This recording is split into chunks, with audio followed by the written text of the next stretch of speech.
الحمد للہ رب العالمین۔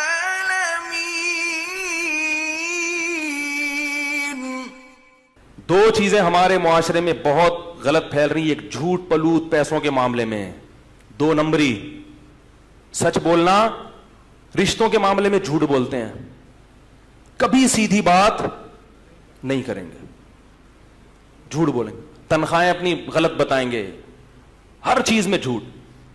دوسری بات ہمارے ینگ جنریشن میں بے حیائی، بے حیائی، فحش فلمیں دیکھنا، لڑکیوں سے دوستیاں لگانا، زنا کرنا، اس کو معاشرے نے اب جرم سمجھنا چھوڑ دیا۔ عفیف پاک دامن خواتین کے فون آتے ہیں، میرے میاں کی اتنی لڑکیوں سے دوستی، میرے میاں واٹس ایپ پہ لڑکیوں سے باتیں کرتا ہے، میرا میاں ننگے جسم دیکھتا ہے لڑکیوں کے اور وہ اپنی تصویریں بھیجتی ہیں۔ مفتی صاحب اللہ کا واسطہ سمجھائیں، میں برباد ہو رہی ہوں۔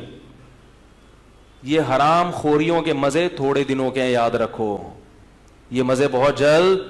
ایک خاتون تو اتنی تنگ آ گئی اپنے شوہر سے، کہہ رہی اب اس حرام خور کو ایسے چسکے لگ گئے لڑکیوں کے کہ اب یہ میرے سامنے بھی لڑکیوں سے بات کرتے ہوئے شرم نہیں کرتا، اور عورت لڑتی ہے تو طلاق کی دھمکیاں دیتا ہے۔ تو میں اس سے کہتا ہوں اس حرام خور کو مزے اڑانے دو، تھوڑے دنوں میں جب یہ بڈھا ہو جائے گا نا، بڈھا، ٹھڑک باقی رہے گی مگر طاقت ختم ہو جائے گی، پھر یہ سسکیاں لے لے کے حرام خور مرے گا۔ تھوڑا سا غصہ آ رہا ہے، معذرت کے ساتھ۔ یہ حرام خور کیسے مرے گا؟ بڈھا جس نے زنا نہ چھوڑا ہو نا، اس کا بڑھاپا بڑا گندا ہوتا ہے، یاد رکھو، چہرے پہ نحوست، زنا کی قوت ختم، لیکن جذبہ اسی طرح۔ کسی بھی نفسیاتی ڈاکٹر سے پوچھ لو، جس نے جوانی میں ان حرام خوریوں سے توبہ نہیں کی، بڑھاپے میں اس میں یہ ٹھڑک ختم نہیں ہوتی، قوت ختم ہو جاتی ہے، کی خواہش پہلے سے زیادہ ہو جاتی ہے۔ آدمی اگر جوانی میں توبہ کے بغیر بڑھاپے تک پہنچ گیا، اس کو اللہ دنیا میں ذلیل کر دیتے ہیں۔ ایسے کالز بھی ہیں، بیٹا پریشان ہے، میرا ابا بڈھا ہو گیا، 75 سال کا ہو گیا، پھر بھی لڑکیوں کا پیچھا نہیں چھوڑتا، بدنام کر دیا پورے محلے میں، کر کچھ نہیں سکتا، مگر پھر بھی جیسے بکرا بھاگتا ہے نا بکریوں کے پیچھے، اس طرح عورت دیکھ کے اس کے پیچھے بھاگتا ہے وہ۔ یہ اللہ کی طرف سے دنیا میں سزا ملتی ہے ان حرام خوروں کو۔ میرے بھائی سوال کرے گا قیامت کے دن، قل للمؤمنین یغضوا من ابصارہم، اللہ نے تمہارے لیے تمہاری بیوی کو حلال کیا ہے، اس کے علاوہ کوئی عورت تمہارے لیے حلال؟ بولو نہیں ہے۔ کوئی لڑکی فون پہ تم سے ہنس ہنس کے بات کرتی، بولو میں شریف آدمی ہوں، میں بکا ہوا آدمی، بولو میری بھی بیٹیاں ہو سکتی ہیں، میرے بھی بیٹے ہو سکتے ہیں۔ جب بیٹوں کو پتا چلے گا ہمارا باپ لڑکیوں سے دوستیاں لگاتا ہے، باتیں کرتا ہے، ان بیٹوں کے دل میں باپ کا کوئی تقدس رہے گا؟ کوئی عزت رہے گی باپ کی؟ جس شخص نے اپنی خواہشات پہ کنٹرول نہیں کیا، یاد رکھو وہ نہ دین کا نہ دنیا کا۔ اللہ نے نکاح کا راستہ دیا ہے، نکاح کا۔ لوگ مجھے فیس بک پہ تانے دیتے ہیں کہ مولوی جو ہے نا ایسے ایسے تانے کہ یہ ہر وقت نکاح کی بات کرتا ہے اور یہ عورتوں کی بات کرتا ہے۔ حضرت حکیم اختر صاحب رحمہ اللہ تعالی بہت بڑے بزرگ تھے، ساری زندگی بد نظری کے خلاف بیان کر کر کے دنیا سے چلے گئے۔ وہ فرماتے تھے لوگ مجھے تانے دیتے ہیں کہ یہ ہمیشہ فحاشی کے خلاف عورتوں کا تذکرہ ہی کرتے رہتے ہیں کہ ان کو مت دیکھو، ان کو مت دیکھو، اللہ نے بیوی پیدا کی، اور فرمایا کہ لوگ مجھے تانا دیتے ہیں۔ فرمایا تمہیں اس گناہ کرتے ہوئے شرم نہیں آتی، مجھے اس کے خلاف بولتے ہوئے کیوں شرم آئے گی؟ ہر دوسرا نوجوان اس برائی میں مبتلا ہے۔ گرل فرینڈ کو عیب سمجھنا چھوڑ دیا لوگوں نے۔ او بھائی یہ گوروں کا کلچر ہے، جو سور کھاتے ہیں، کتے کھاتے ہیں، ان کا کلچر ہے یہ۔ لڑکیوں سے دوستیاں لگا کے ان سے انجوائے کرنا اور ان کے ساتھ پارکوں میں گھومنا، یہ کس کا کلچر ہے؟ یہ سور کھانے والوں کا کلچر ہے۔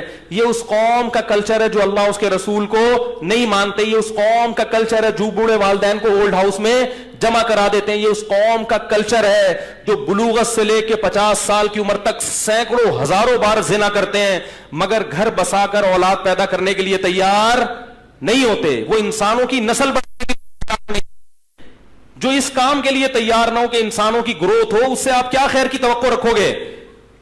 انہوں نے حرام خواہشات پوری کرنے کے لیے مرد اور عورت کا فرق ختم کر، اس قوم کے پیچھے بھاگ رہے ہو، اس کلچر کو فالو کر رہے ہو۔ کل تمہاری بیٹیاں بھی جوان ہوں گی. لیکن افسوس ایسا ہوتا ہے کہ اتنے لبرل ہو گئے کہ اگر بیٹیاں بھی حرکتیں شروع کر دے تو بھی ان کو غم نہیں ہوتا.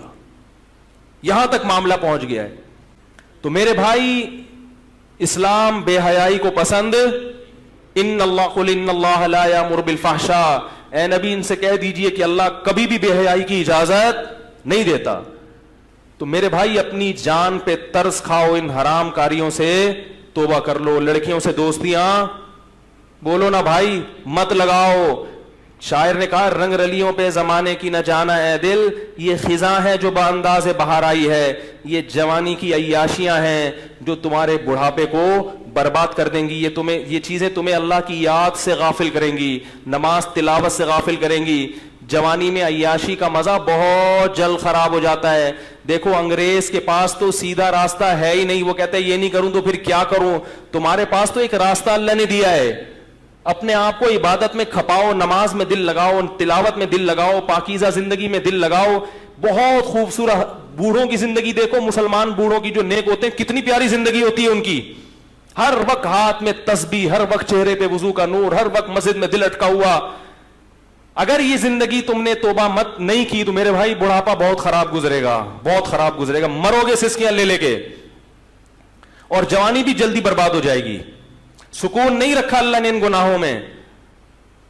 کس قدر عورتیں پریشان ہیں, پاک دامن عورتیں, کتنی مشکل سے آج کل رشتے ملتے ہیں. کوئی ایک واقعہ ہو تو میں بیان کروں, ہر دوسرے دن یہ کال آ رہی ہے, اور یورپ امریکہ میں تو بہت زیادہ ہو گیا ہے.